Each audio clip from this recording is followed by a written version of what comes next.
we can go into our main topic, which is talking about the history of Bitcoin and why it was created and just kind of interesting facts that have happened along the way from 2009.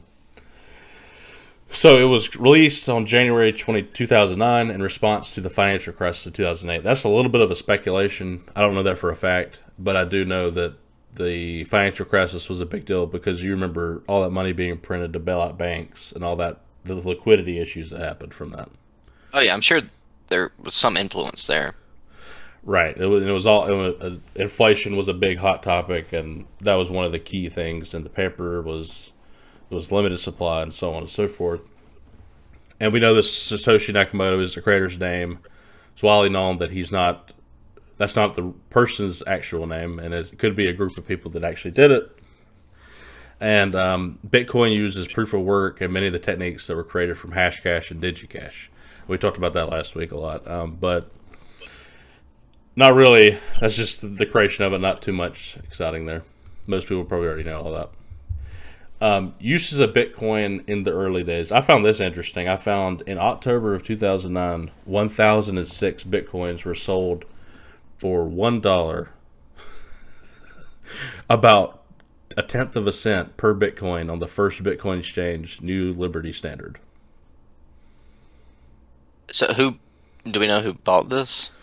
No, that was the rate. They would sell 1,006 Bitcoins for $1. Oh, okay. I see. Okay. Anybody could have went on there and did it, and basically you give them $1, and then they send you that 1,006 Bitcoins to your wallet address. That was very old school back then. It was the first exchange. It wasn't easy. It was kind of annoying. Okay. Yeah. And then in 2010, 15 months later, after the creation of Bitcoin, someone purchased 2 pizzas for 10,000 Bitcoin.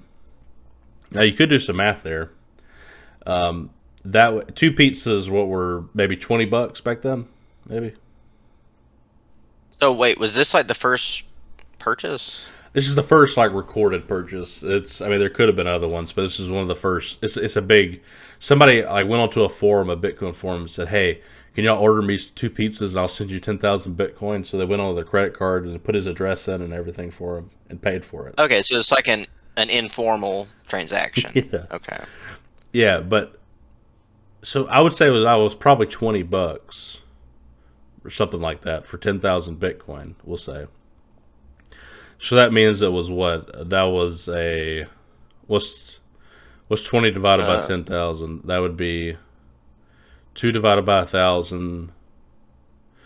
That'd be about 0.2 cents. 0.002. Yes, that'd be 0.2 cents. 0.2 cents, not quite a penny. Right. So it was about double the value of what they were selling for right here. I guess he made some money then. He was probably mining it though, I'm sure. How'd you get this idea to trade Bitcoin for pizza?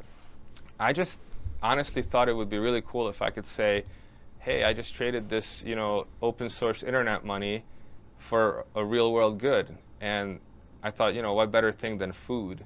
Food is a basic necessity. And, pizza, every geek understands pizza. So how did you actually buy a pizza? I just posted on the forum. I said, if anybody's interested, I'm offering 10,000 Bitcoins in exchange for some pizza. And somebody there said, hey, I'll take you up on that offer. So I sent him the 10,000 Bitcoin. I said, okay, here it is. I'm waiting for my pizza. And, he phoned it in. He paid with his credit card, and the pizza showed up at my door. Here you can see the original pizzas, and that's my daughter's hand. She was a year old. Wow. So you paid 10,000 Bitcoins for 1 pizza? He's like, you're an idiot. Pizzas, actually. 2 pizzas. Yeah. And, 2 pizzas, okay. Person spent $30, $40, something like that. Okay, $40. What would it be worth today? Okay, that makes it better. It's a little better. Half a cent. $80 million. A lot. People laugh at that, but at the time it wasn't worth anything. Right. Is it true some people celebrate the anniversary of the day you bought the pizza? Yeah, May 22nd, Bitcoin Pizza Day. So it's called Bitcoin Pizza Day? It is. Raise your pizza. Raise your pizza. Raise your pizza. Toast to the one and only Laszlo. Thanks for being here and coming, and thanks for inspiring international Bitcoin. I don't know, man. I'd be pissed if they did that. I'm like, fuck you.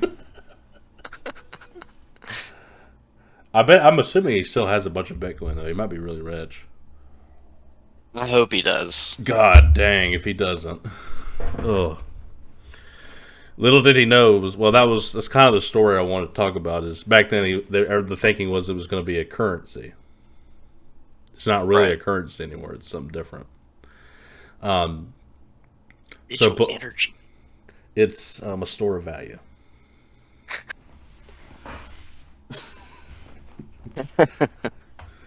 Black markets also flourished under Bitcoin at Bitcoin's beginning. That was another big thing that happened when Bitcoin was trying to get a price. People actually thought that buying and selling Bitcoin to each other, sending it to each wallets, was totally anonymous. It's actually not. It's pseudonymous. You don't know the wallet addresses, but if you know the wallet address belongs to this person, you know exactly where all the transactions have gone to and from. So a lot of people didn't understand that back then. So they thought it was totally anonymous because they didn't realize it was a public ledger. And I think if you thought that, you'd think, "Dang, this is like the best thing ever for illegal stuff," you know. Right. Anyways, the Silk Road began in February 2011. That was a website that was created to sell like drugs and different things like that, different bad things. It started at about 30 cents is where it was at in February 2011, a Bitcoin, and it went to about $100 when it was shut down in May 2013.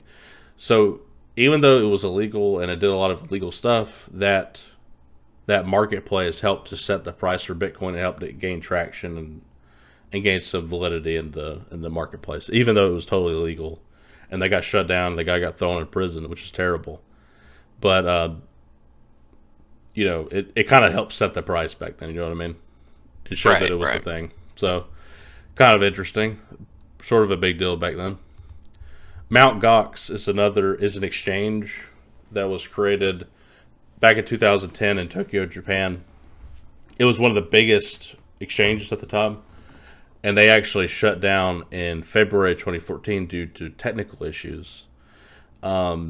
But I don't know if these were actually technical issues. Basically, a lot of people's Bitcoins got just stolen, and like it was really bad, and people lost a lot of money from that. And it was sort of a lesson, I guess. But Like how much money was stolen? Millions of dollars worth. Wow.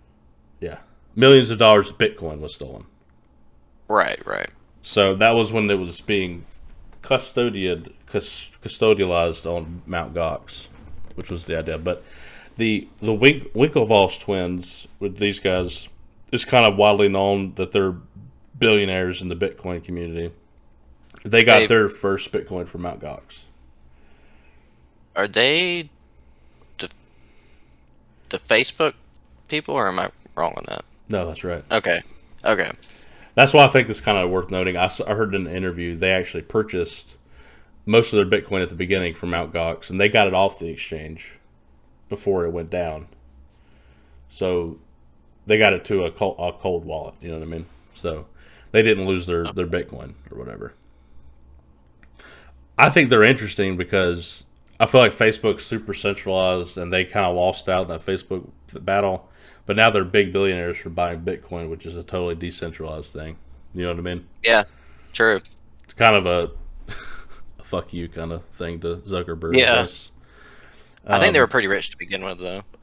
Well, they were multi-millionaires, but they weren't billionaires. Now they're like Right. multi-billionaires. I think they got like $10 billion or something like that. And most of it's Bitcoin. They bought a shit ton back in early on.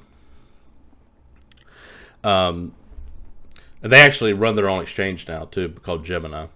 But I believe this and other like exchange mishaps. Like there's been other exchanges that have had bad stuff that has happened. I think it's why many people in the Bitcoin community and crypto community in general like recommend self-custody of your Bitcoin or use cold storage, taking your Bitcoin offline.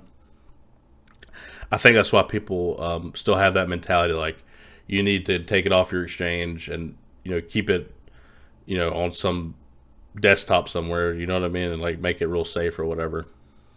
Although Right. in your case, that did not work out well because you lost yours. So Right. Well, I mean, that was due to, you know, a mishap, but but that's the thing. That's what happens. That's what I like exchanges actually. The ones I can trust, like I trust Robinhood, I trust Coinbase. They're not they're freaking regulated at this point. yeah. This is not Mount Gox back in 2014. So I feel like the people who are still crazy about it, I feel like they're kind of like people who say put your money under your mattress or put your gold under your mattress or something like that. You know what I mean? Right. Yeah. They're kind of I don't know. I think it's a little old school at this point, but like I said, Coinbase and other legitimate exchanges started later on, but these lessons, I guess, needed to be learned that you can't trust every exchange and need to use due diligence. Like if Robinhood and Coinbase, if people lost a ton of money on that, then I might would be on their side then, but I doubt that would happen. Yeah, I guess I guess a lot of these people have been bit in the ass. Yeah. They might have lost money. So I mean, if that had happened to me, I probably would be the same way. I trust Robinhood though, and I trust Coinbase. I just do. So I'm not that concerned about it.